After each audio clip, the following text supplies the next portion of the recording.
Hello and welcome to Big Scott 35. Let's talk. I've been teasing this one up a little bit. Really excited to have this gentleman with me, one of the greats in our hobby right now for being patient with people and taking on an issue that everybody has an opinion on. And he is so gracious with it and nice with it. I love that about him. And a great man overall. Got to talk to him quite a bit at the National. So without further ado, Victor from the Rookie Card Specialists. Welcome, Victor. Scott, man, thank you so much for having me on. I know I've been watching your channel for quite some time. You were actually the guy who inspired my backdrop, and I know I just fell in love with how you did it. And at the time, I was really contemplating what am I going to do for a backdrop. And when I saw yours, man, you just inspired me. I remember I reached out to you and asked you a couple questions. And you're my go-to guy for my backdrop. So when I get asked, I say, "Man, Big Scott 35 was my inspiration." Thanks, Victor. Yeah, and that kind of started a YouTube love between us. Yeah, talking about each other's channel a little bit and everything, and we're finally talking. And like I said, we talked quite a bit at the National, which was awesome. it's amazing. Everybody talks about like, oh, when you see somebody for the first time, you've seen them on YouTube, it's like you've known each other forever, and there's a lot to that. So yeah, so that was a great time, and I loved your videos, your recaps for it. That was awesome. But what I want to, like I was talking to you before we started, is this is a collector's channel. So what I want to do is just ask you, ask everybody else that's got on here, and you probably have told a story 100 times. But I like to know your origin story. How did you get started in the hobby, and just up to where we're at now? Okay, yeah, I'm just I'm kind of grateful you didn't ask me for the top 5 picks. That's later. Okay, no. Oh man. Well, yeah, my origin story, Scott. I really started off as a young boy, 1976. I was about 6 years old, and it started with mom bringing home groceries, and with a lot of the food and beverage issues that were really prevalent during that time. A lot of it was Hostess brand, really, and then it led into packs being inserted into cereal boxes, and that's what really, I guess, that's the moment that I call that the seed was planted. I wouldn't even say I was a collector, because I was just a kid playing with something, with baseball cards. But then it wasn't until 1981. I remember my dad would bring me a candy bar on occasion, on Fridays. One particular Friday, in the summer of 1981, he brought me a couple of handfuls of packs, Fleer and Donruss more specifically. And that was at that moment, I would say, that I became a collector. My dad sat me down. He kind of explained the story, what these are and how I should take care of them. And he gave me that whole spiel. And that really led me into going to candy stores. And you would think a kid would be going to a candy store to buy candy, especially at that age. But me, man, I was going straight to the baseball cards, and really just started. That's what really started it all for me. And I just continually kept on collecting.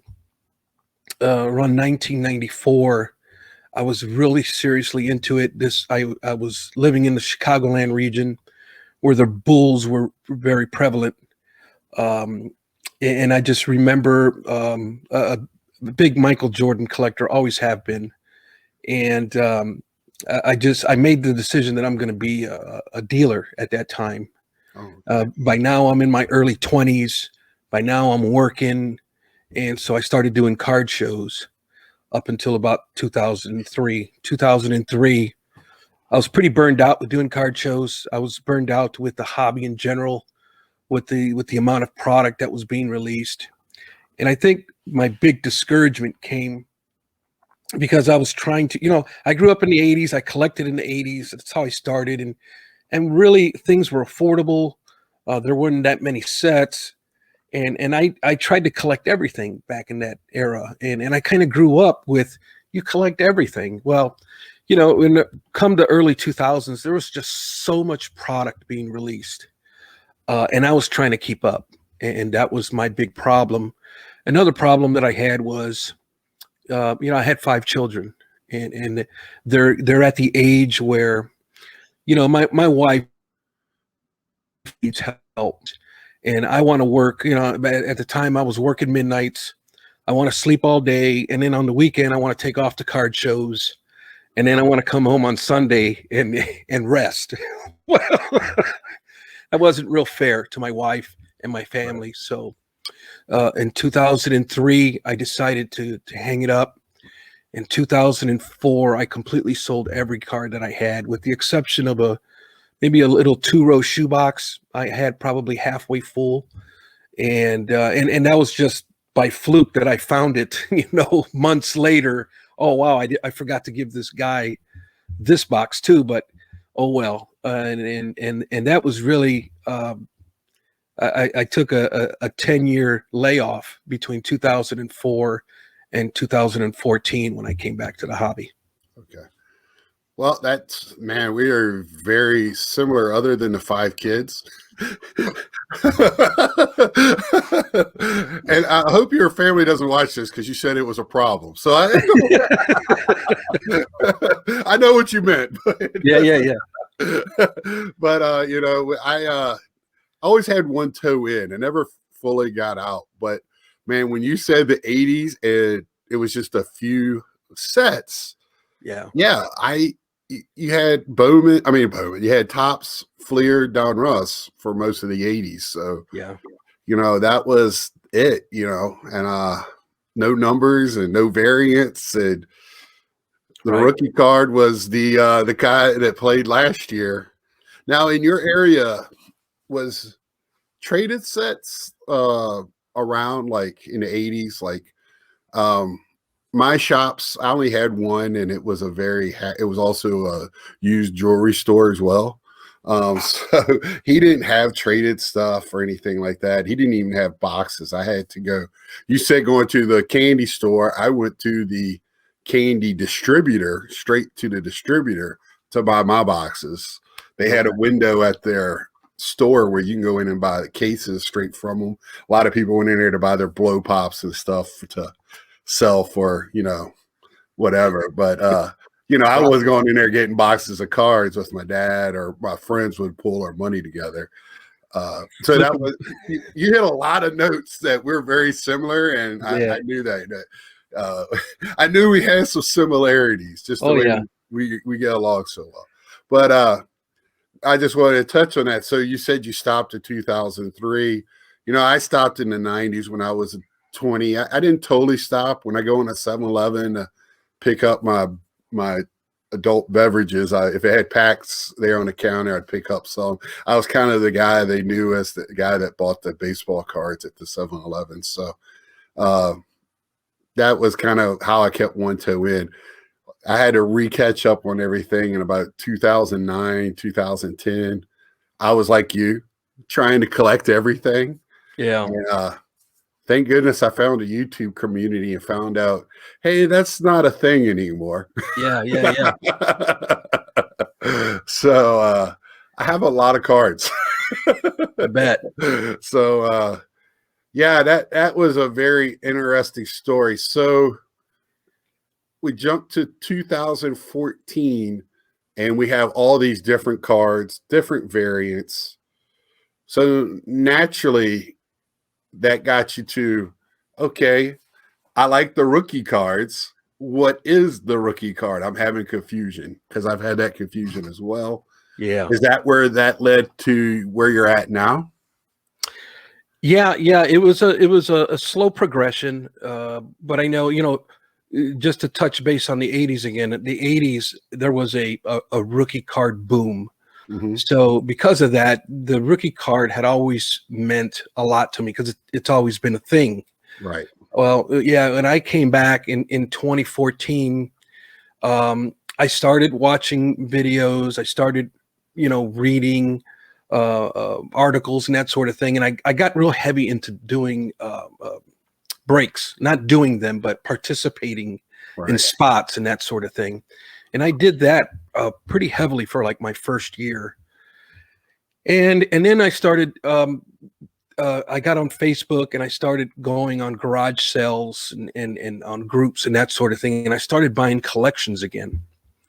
And I would at one point I found myself with all these cards that I had purchased in like a 6-month period. And I mean, there was no shortage of collections to buy out there. A lot of it was 80s and 90s, but that's okay because that was right in my wheelhouse, and I had sold everything anyways, so it was a party for me. But then that was at the time where I was kind of like finding myself as when I come back, and I says, man, I don't want to start doing card shows again, and what am I going to do with all these cards? This is like so much work, go through all these boxes. It's a lot of fun, but then, okay, what am I going to do with all this stuff? And I really didn't want to start selling on eBay again and all that. And so I made a decision then that I just want to be a collector. And then the natural question was, a collector of what? And, I got a lot of different secondary collections, but my main collection is rookie cards of Hall of Famers. And so I started going into that rabbit hole and getting into rookie cards. But then I wanted rookie cards of the new guys too, because it was 2015 and I'm watching Javi Baez and Francisco Lindor. And I'm like, man, I love the energy that these guys have. So I fell into the hype train a little bit. And I'm wanting to get these guys' cards. And so I go to eBay and I want to start buying some of their rookie cards. But what I found was everything from like 2013 to 2015 on eBay is labeled as a rookie card. And I'm saying, now, wait a minute. I know I'm kind of coming back to this, but something doesn't seem right here. Right. And that just led me to investigate and started to, and then, man, it seems like the more I investigated, the deeper I went into this rabbit hole. But I started learning so much and digging some of these issues, and I started asking around and reading forums, and I'm starting to see in the forums that there's a lot of debate on what is a rookie card and what isn't a rookie card. If you go to the forums, I mean, there's just like endless threads of these things. And I started finding this topic so fascinating. And it seems like the more I dug, the more I fell in love with the topic. And what I did in 2016 is I started a website, alltimegreats.blog. And I started recording my findings on the rookie card on this website. So the website just kind of became my dumping ground to just kind of like formulate my thoughts of what I'm doing. And at the same time, I also started doing rookie cards of Hall of Famers. So on my website, I will feature a Hall of Famer. I'll give 2 or 3 paragraphs about their career and why they've meant so much to the game. And then I give you a checklist of all of their rookie cards. And when I say all of their rookie cards, this is the point where I distinguish the true rookie cards. And so I give a list of all of their rookie cards. And so I really start diving into my website for several years. And at this point, obviously I had found YouTube by then. I always wanted to start a YouTube channel, but I never did. Always kind of, procrastinating, I guess you could say, on doing that. So it took me I was really wanting to do one for like 3 years before I actually did a YouTube channel. Yeah. Yeah. Well, the YouTube channel, you know that you take your time with it because you're very articulate with your words. You're very focused on the thing. You get right to the point and you talk about the point and hammer it home. So that's why it took you 3 years to make sure you were right. Because I'm sure, because man, you want good information, and even because you even say on it, it's your hobby, your collection. At the end of the day, if you want to call it a rookie card, it's your right to call it a rookie card. Sure. So it's like, it's a very, that's how I say you took on a controversial at this moment topic that some people get kind of heated over. I've had this discussion with my my guy at the LCS, and people believe what they believe, and when you start talking about their belief systems, well, no matter what it is, it can get personal mighty quick. So I applaud you for having patience with us people, us humans. No, and a lot of that, Scott, I'll be honest with you, I do on purpose, only because I know it's such a touchy subject, and it's one of them things where I do an extraordinary amount of research because I want to give information that I believe to be true, and I want to give accurate information. So I research my research. That's how careful I am with it, and I am very. My presentations are very thought out, and I'm very careful with what I'm going to say because I know, it takes a lifetime to build a reputation, but a split second to lose it. And it's a topic that everybody's waiting for me to just say the wrong thing so they can pounce, right? That's YouTube. Exactly.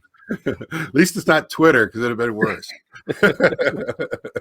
Because and also, if you show anger or anything back, that just kills the discussion right there anyway. So if you want to continue the discussion, you just gotta go, okay, I understand what you're saying, but this is my thought. But all right. So what I was saying was like, I always read the stuff below, the comments below your videos there. So that's just as entertaining sometimes. But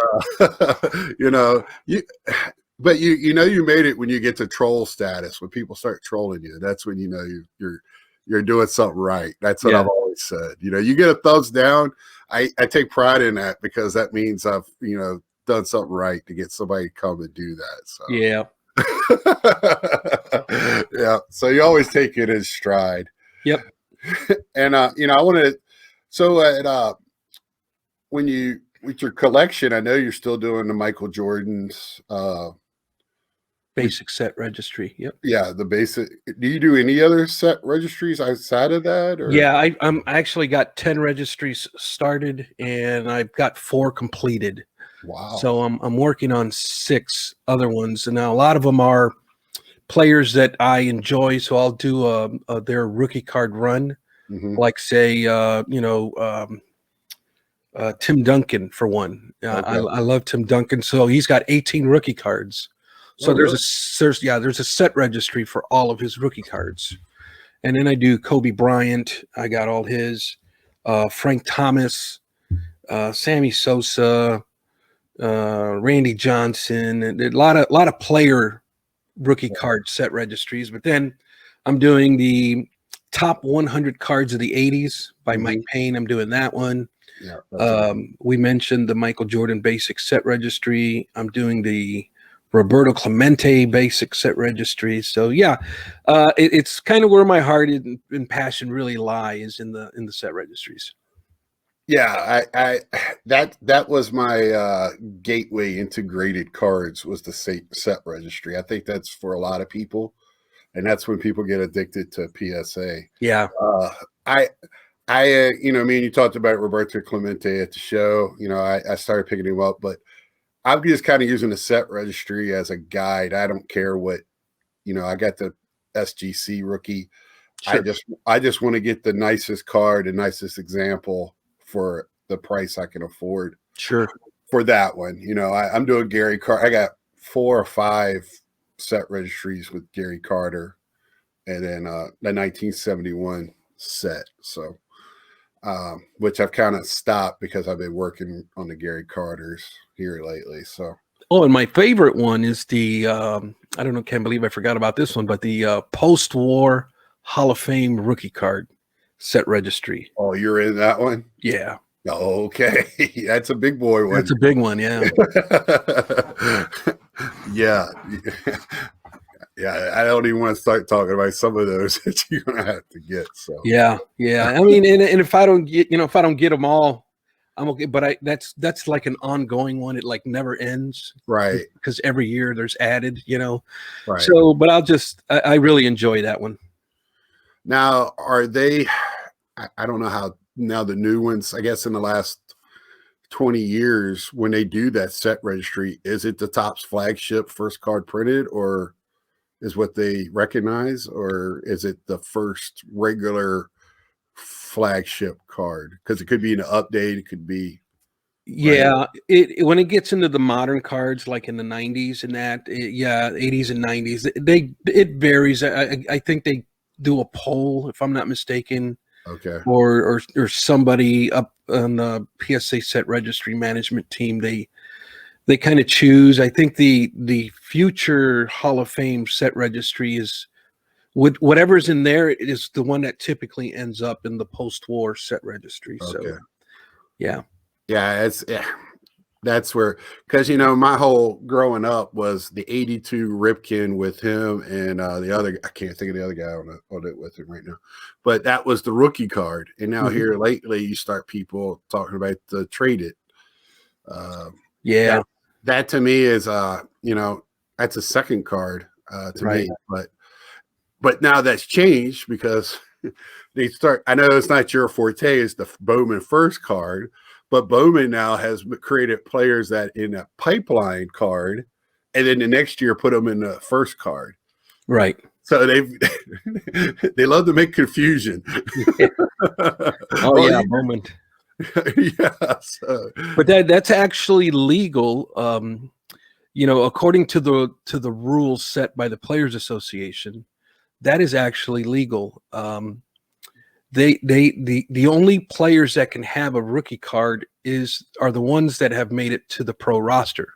Right. Now they can insert prospect cards into the insert sets or subsets, like the rookie pipeline and those little subsets, but they can't use the MLBRC identifier on those cards. Right.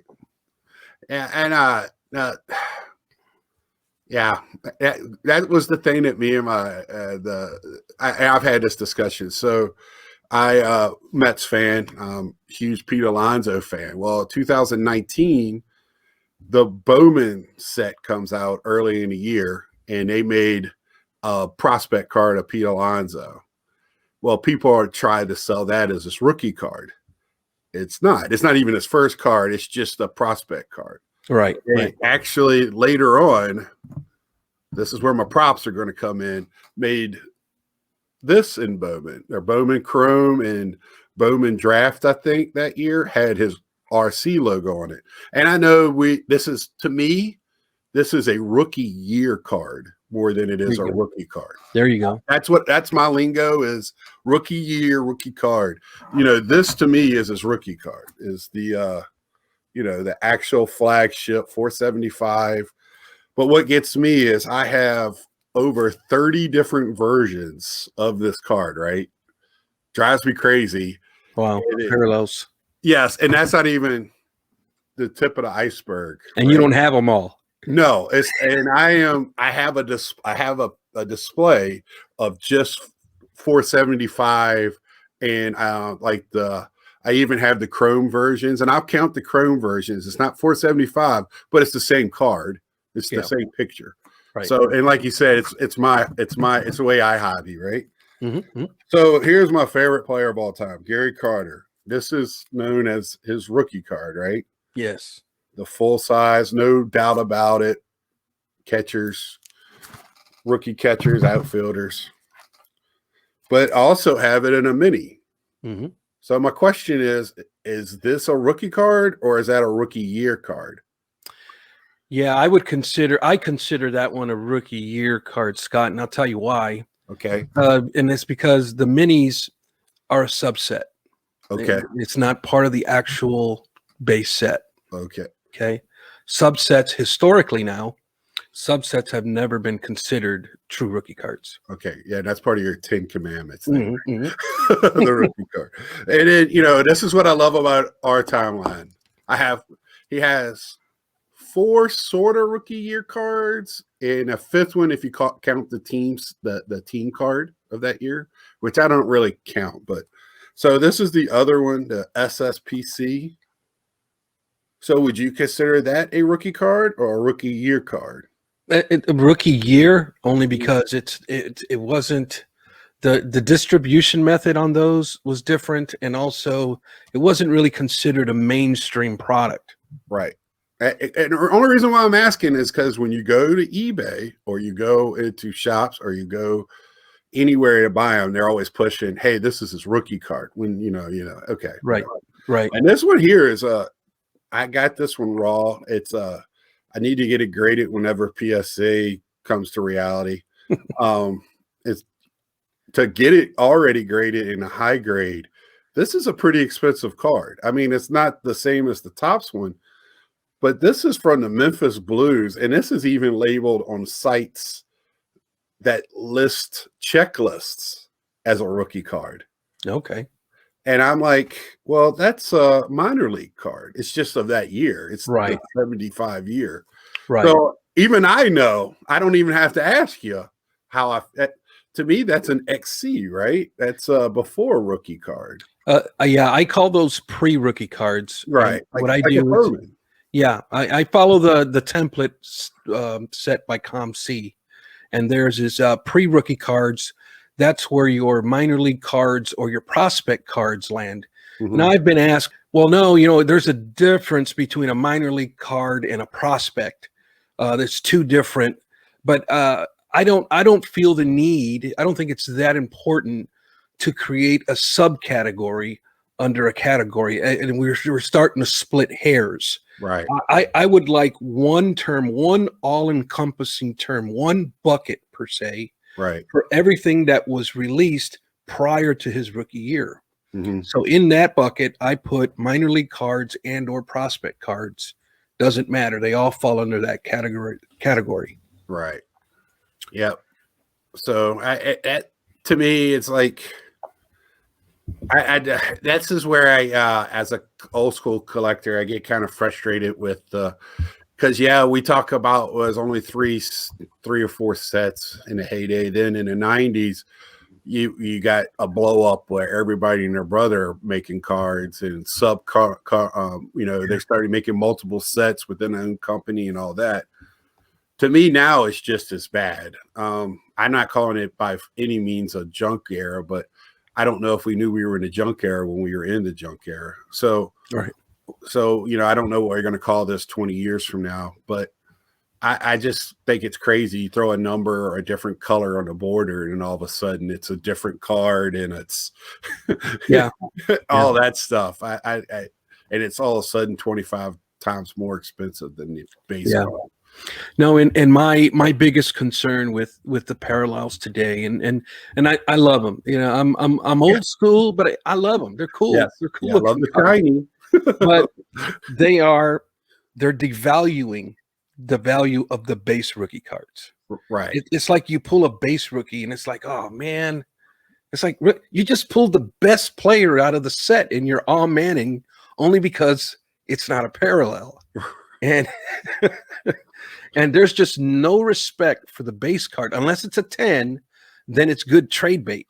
But if you get a base card in a 9, it's like it's considered garbage. And I'm like, really? I mean, I still get excited when I pull a top veteran player. But that's me. I love cards. I understand, especially these with the new collectors, man. It's just I feel for them because they get caught up in the shininess and in the numbers. They don't quite understand the history value of the base card itself. When before we just called it the card. Right. Yep. So with all the turmoil that's gone on these last few weeks, man, crazy. How do you think I know you don't like to speculate. Me and you joked about it, but with that going forward, do you think it gets even muddier, or is it going to get clearer when it comes to?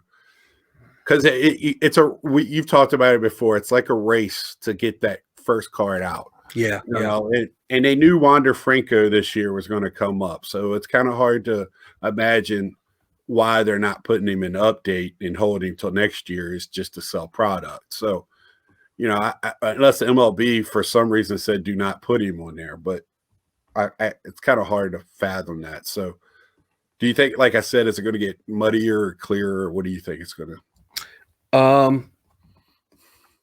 I think I remain optimistic, and I'm choosing to be optimistic. I think this is a very good opportunity for the hobby that has so many issues. It's a good opportunity to like hit the reset button. Yes. So I'm kind of putting a lot of trust and hope, I guess, in the new management team with Fanatics, and I'm hoping that they have a lot of smart people that can bring some structure and some clarity into some of these issues that we have. And so I'm optimistic. I know there's another Victor that works for Fanatics. His name is Victor Schaefer, and he is one of the higher ups at Fanatics, and he's going to be involved in the leadership team for the card side of things. And I'm really excited about it because Victor Schaefer is a longtime collector, and he is a purist at heart, and he is a very vocal purist when it comes to his collection. And so he's the one guy I'm really on the sidelines hoping that he really gets involved and brings clarity into some of these issues that we have. And so that's where I'm at with it. Yeah, that's kind of I don't know if you got a chance to see my last Let's Talk, but that's kind of how I am. I mean, how can we all complain about Topps and then cry at the same time? And I just I'll put a link to my Let's Talk for the last one and this one. But it's just I think it would be the wrong move, in my opinion, to call it Topps, because we're going to know that it's not Topps if they purchase the names or whatever. I think, and the way it's set up, I think they're really going to subcontract the stuff if they're allowed to with MLB. With the and MLB's contracts, who knows? So right. I'm just in a wait and see moment and hope for the best. And if it's good stuff, nobody's going to care. Right. Everybody loves a winner. It doesn't matter. True. Yeah, I mean, I mentioned, they Topps lost football and basketball. Some people cried, but a year later, nobody's talking about it. We got over it, didn't we? Right. Yeah. It's like, you'll find the old Topps Chrome or Bowman, and you're like, oh, it's nostalgic, sure. But you're not, Panini's make. It's just I'm with you on let's wait and see for any verdict, and it's what 4 or 5 years.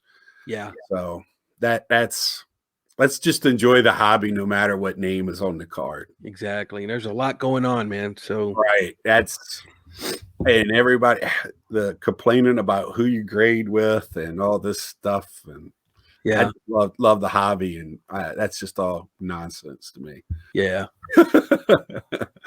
Do what you enjoy and enjoy doing it. That's the way. There you go. I love it. Victor, I'm going to let you go. I know it's Friday night where we're recording this. Let you get back to your family.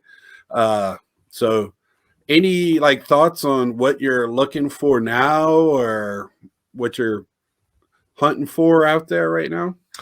Well, as far as my collection status goes, I am, I'll just plugging away on my set registries, which was my goal at the beginning of the year, to really focus on that. I am really excited, Scott, I'll let you know, I'm really excited about a video I got coming out here in another week or two. It's a video that's going to discuss the origins of the rookie card. And I was fortunate enough to go to the National and speak to a lot of the old timers on the origins of the rookie card, and I even had a chance to talk with Dr. James Beckett and Rich Klein about it. And so I did a lot of research on the origins, because we have a lot of documentation in history, like 1981 to present, but I wanted to go further back, because we know the beginning of the card boom, but what happened prior to the card boom that kind of led, we know about the birth of the boom. What about the inception of the boom? Let's go back to the point where it was conceived, right? And so the information that I found out was just floored me. So I'm going to be unpacking that here in the next week or so. Are you going to touch on in the 50s where it was FCs and not RCs? I might. Okay, you know what I'm talking about, right? FC? Yeah. Well, yeah. You're talking like first card versus rookie card. Yeah. Right. So, which they've gotten away from. Right. So, because some of these players have individual contracts now, you don't see them in product. But anyway, I'll let you talk about that. I don't want to spoil anything. That was something that I kind of, when I first got Beckett's, I was like, what's this FC as a kid? Something I had to learn really early on. So yeah, that was fun. But Victor, great talking to you as always, buddy. And good luck with everything in the future. Just keep plugging away and enjoying the hobby and keep putting out those videos. We love it. I think you captured a lot of people in our community, and a lot of respect to you. When your name comes up, it's all smiles and just everybody gushes. So congratulations on that, man. Thank you, sir. Thank you. It's great to have respect among your peers. So yes. So until next time, like, share. Victor, where can we find you out on the webs? Yeah, right there. YouTube is Victor, the Rookie Card Specialist, like you see it there on the screen. On my website is alltimegreats.blog, which I will be changing the name of my website very soon. It's going to be called truerookiecards.com. Okay. And that's going to be happening here probably this week. And I'm on Instagram, Facebook, and Twitter at alltimegreats.blog, or at Victor Roman, either way. Okay, that's awesome, Victor. Yep. So until next time, like I said, like, share, subscribe. I'll leave his links below. See ya.